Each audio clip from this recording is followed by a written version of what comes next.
সুপ্রিয় দর্শক আসসালামু আলাইকুম, কেমন আছেন আপনারা? নিশ্চয়ই ভালো আছেন। আজকের ভিডিওতে আপনাদের সবাইকে স্বাগত জানাচ্ছি। আজকে আমি আপনাদের সাথে শেয়ার করব কি কি লক্ষণ দেখলে একজন গর্ভবতী মা ডেলিভারির জন্য প্রস্তুতি নেবেন। তাহলে চলুন মূল ভিডিওতে যাওয়া যাক।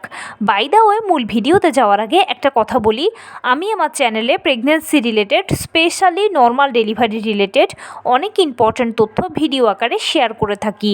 এই তথ্যগুলো আমার পার্সোনাল এক্সপেরিয়েন্স ও আমার ডক্টরের সাজেশন থেকে নেওয়া। তাই আমার চ্যানেলটিকে যদি একবার আপনারা ভিজিট করেন, তাহলে আপনারা আপনাদের প্রশ্নাতীত মনের অনেক প্রশ্নের উত্তর পেয়ে যেতে পারেন।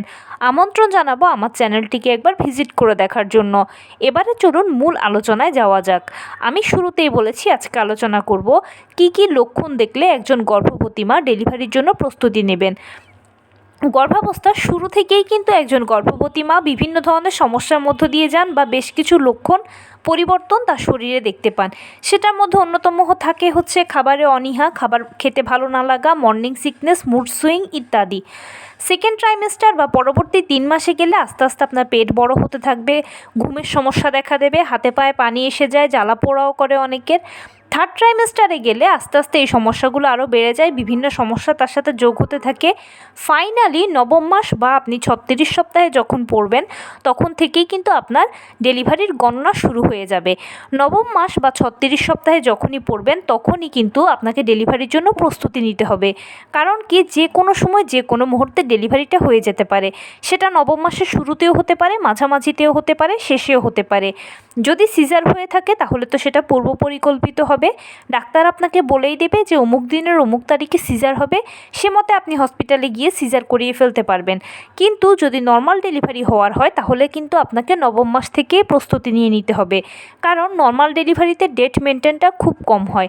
ডেটের বহু আগেও ডেলিভারি হয়ে যেতে পারে, বহু পরেও ডেলিভারি হতে পারে, বা আবার অনেক সময় অনেকে দেখা যায় একদম এক্স্যাক্ট ডেটেও ডেলিভারিটা হয়। এখন প্রস্তুতি আপনাকে আগেই নিতে হবে। আপনি যদি আগে প্রিপারেশানটা নিয়ে রাখেন, তাহলে আপনার শারীরিক, মানসিক, আর্থিক 3 প্রিপারেশানের ফলে কি হবে, ডেলিভারিটা অনেক সুন্দর হবে এবং যে কোনো পরিস্থিতিকে আপনি খুব সহজে হ্যান্ডেল করতে পারবেন, এবং যদি কোনো বিষয়ে সিদ্ধান্ত নেওয়ার হয় সেটাও ইজিলি নিতে পারবেন। মোট কথা আপনার ঝামেলা হবে না। এবারে বলি, নবম মাসে কী কী লক্ষণ আপনার মধ্যে যখনই দেখবেন, তখনই আস্তে আস্তে আপনি ডেলিভারির জন্য প্রিপারেশান নিতে শুরু করবেন। আমি বলেছি যে এক ট্রাইমেস্টারে বা এক সময় এক ধরনের লক্ষণ শরীরে দেখা যায়, কিন্তু নবম মাসে এলে দেখা যায় সেই লক্ষণগুলো অনেকের থাকে, আবার অনেকের দেখা যায় চলে যায়।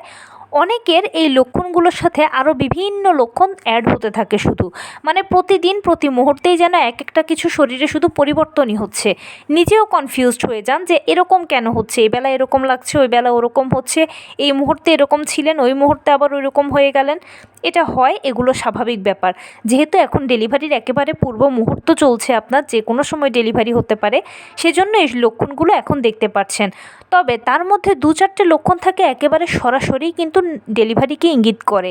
এর মধ্যে প্রথমেই থাকবে হচ্ছে ঘন ঘন ফলস পেইন হওয়া। খেয়াল করবেন মাঝে মাঝে আপনার কোমরের দিক থেকে একটা পেইন শুরু হয়ে তলপেটের কাছে এসে পায়ের নিচ দিয়ে চলে যাবে। খুবই অল্প সময়ের জন্য এই ব্যথাটা আপনার থাকবে। প্রথমবার যদি মা হন, তাহলে হয়তো ফিল করতে পারবেন না, মনে হবে আমার তো প্রথম থেকে কম বেশি এরকম ব্যথা করে, তাই এটা ব্যথা। কিন্তু আপনি যখন একটু খেয়াল করবেন, দেখবেন যে একটু ঘন ঘন হচ্ছে। এটাকে ফলস পেইন বলা হয়। অরিজিনাল পেইন আসার আগে এই ফলস পেইনটা বেশি হয়ে থাকে। দ্বিতীয় যে লক্ষণের কথা বলবো, সেটা হচ্ছে পেট শক্ত হওয়া। খেয়াল করবেন মাঝে মাঝে আপনার পেট শক্ত হবে, কয়েক সেকেন্ড নিজে থেকে আবার ঠিক হয়ে যাবে। এরকম 24 ঘন্টার মধ্যে যদি 2-3 বার হয়, তাহলে ওইটা ডেলিভারির সংকেত। এরপরে যেটা আছে সেটা হচ্ছে ঘন ঘন প্রস্রাবের চাপ অনুভব করা। খেয়াল করবেন বারবার আপনার প্রস্রাবের চাপ অনুভব হচ্ছে। আপনি হয়তো বাথরুমে যাচ্ছেন, 2-1 ফোঁটা প্রস্রাব হচ্ছে, নয়তো বা হচ্ছেও না, কিন্তু একটা চাপ সবসময় আপনি ফিল করছেন। এটাও ডেলিভারির লক্ষণ। আরও একটা বড় লক্ষণ হচ্ছে চাপ অনুভব করা। তলপেটের দিকে ব্যথা করবে, জরায়ুতে ব্যথা করবে, যৌনাঙ্গে ব্যথা করবে, প্রচণ্ড ভারী লাগবে নিচের দিকে, মনে হবে বুঝি কিছু একটা বেরিয়ে যাওয়ার জন্য চাইছে, বা আপনার বুকের দিকের অংশটা এখন খালি লাগবে আর তলপেটের অংশটা প্রচুর ভারী লাগবে। এছাড়াও অনেকে বলেন যে বসলে দাঁড়াতে কষ্ট হয়, দাঁড়ালে বসতে কষ্ট হয়, মনে হয় যেন বসলে কিছুর উপরে বসে গেছি বা বাচ্চার উপরে বসে গিয়েছি, বা বাচ্চার উপরে পুরো চাপটা যাচ্ছে, এইরকম ফিলিংস হতে থাকে। তো এই লক্ষণগুলো যখন বেশি নিজের মধ্যে দেখবেন, তখনই বুঝবেন যে আপনার ডেলিভারির সময় এগিয়ে এসেছে।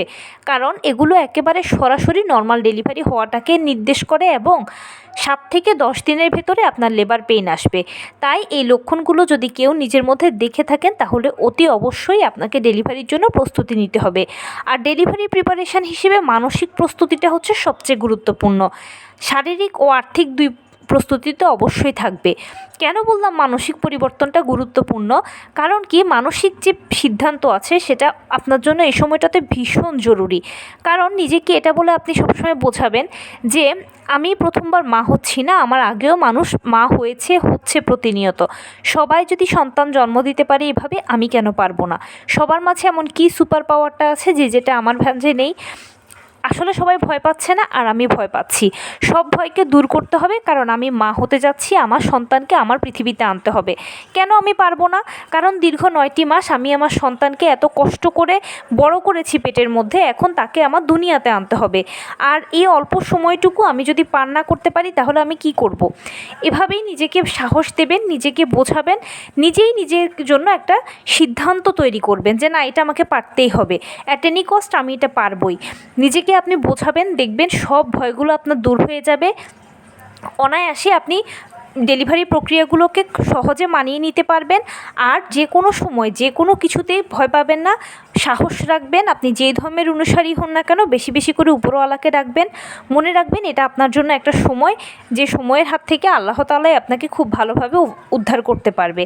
আরেকটা কথা যেটা না বললেই নয়, সেটা হচ্ছে ডেলিভারির ক্ষেত্রে সবসময় ডাক্তারদের সাথে যোগাযোগ রাখবেন, ভালো মন্দ সব কিছু শেয়ার করবেন।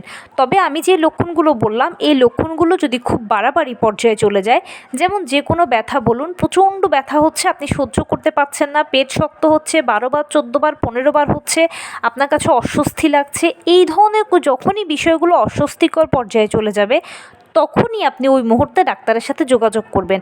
কারণ মনে রাখবেন, যতক্ষণ পর্যন্ত আপনি এই ব্যথা কষ্টগুলো সহ্য করতে পারবেন ততক্ষণ পর্যন্তই স্বাভাবিক।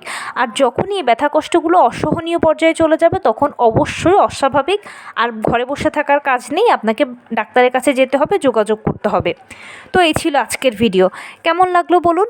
যদি ভালো লেগে থাকে ও হেল্পফুল হয়ে থাকে তাহলে প্লিজ লাইক, কমেন্ট, শেয়ার করতে একদম ভুলবেন না। আর সেই সাথে আমার চ্যানেলটিকে সাবস্ক্রাইব করার বিনীত অনুরোধ রইল। পাশে থাকা বেল আইকনটি ক্লিক করে দেবেন যেন আমি ভিডিও আপলোড করার সাথে সাথে আপনারা নোটিফিকেশান পেয়ে যান। যদি কোনো প্রশ্ন থাকে কমেন্টসে জানাবেন, আমি রিপ্লাই দেব। প্লাস যদি কোনো পরামর্শ থাকে যে কোন বিষয়ের উপরে ভিডিও বানালে আপনারা উপকৃত হবেন সেটাও জানাবেন, আমি আপনাদের পছন্দের সর্বোচ্চ প্রায়োরিটি দেব। ভালো থাকবেন, সুস্থ থাকবেন। আসসালামু আলাইকুম।